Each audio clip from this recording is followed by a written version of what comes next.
There's one thing you'd give anything to undo, and you've replayed it 100 times. The if only, the what if, like rewinding the tape could change the ending. Here's the harder truth.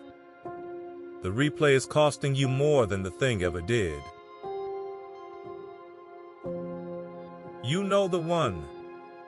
The decision you take back. The thing you said, or the thing you didn't. The chance you let walk right past you. It happened, it's over, and somewhere in you it never actually ended. So you run it again. You build the better version in your head, and for a second it feels real.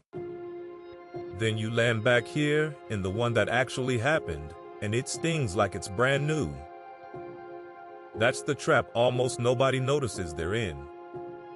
The event hits you once. The replay hits you on a loop. You're not remembering it. You're reliving it in high definition and paying full price every single time. So here's the diagnosis. There are two wounds in any regret, not one. The first is the thing itself.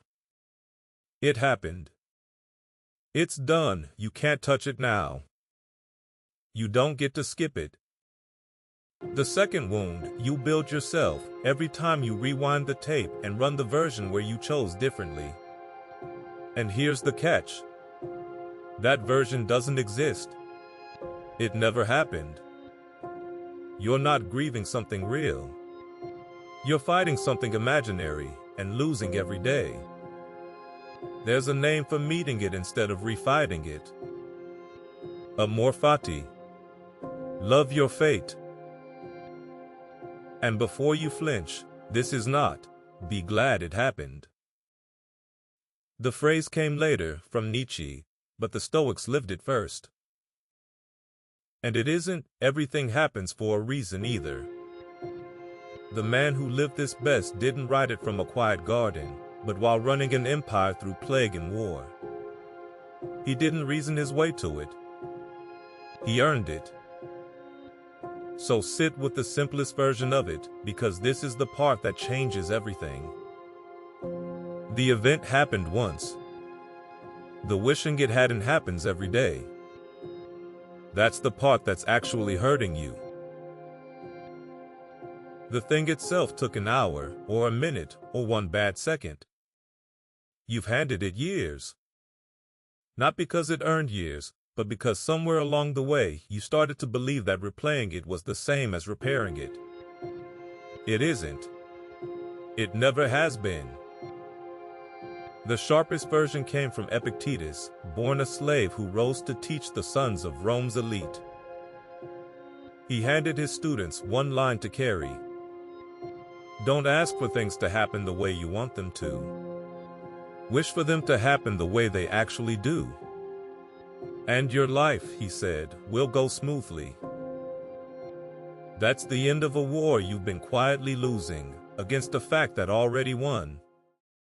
So here's the cure in 3 steps. Step 1. Name what happened in one sentence, then stop. This happened. Full stop. No second sentence, no what if. Step 2. Drop the other timeline, the one where you chose differently. You keep auditioning it like a place you could move back into. It isn't. Set it down, and your attention comes back. Right now. Today. So, you named it. You dropped the other timeline. Step 3 turns that energy to use instead of burning it for heat. You stop asking how to undo it and start asking a better question. Given that it happened, what is the next right thing I can do? Which brings us back to the man from the open loop. Marcus Aurelius ran the Roman Empire through plague, war, and loss, and left one line for exactly this.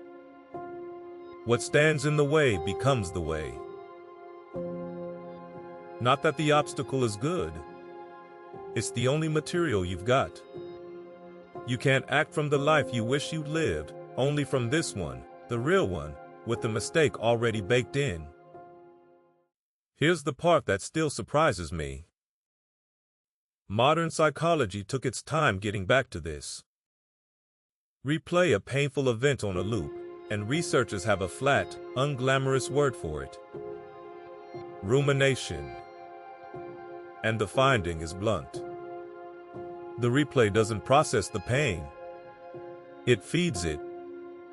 The treatments that actually work teach you to accept it happened, then turn you toward what you can still do today. Which is Epictetus, almost word for word, 19 centuries later.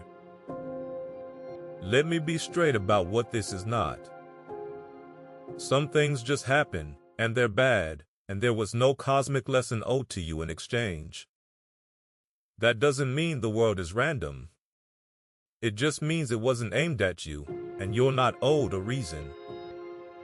Loving your fate doesn't mean liking it, or that you can't wish it had gone another way. Of course you do. So do I. The regret is allowed to be real. The lesson is allowed to stay. We're setting down exactly one thing here. The story that you were owed a different ending. You weren't owed one. Drop that story, and you get to keep everything else.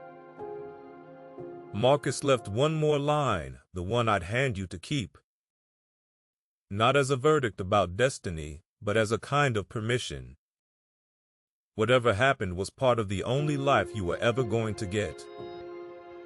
So here's what it looks like on an ordinary Tuesday, when the rewind starts on its own. You catch it. You say, quietly, "This happened." You leave off everything you usually pile on top. Then you do the next small right thing in front of you. Make the call. Send the message. That's Amor Fati on a Tuesday. So carry it out the door like this.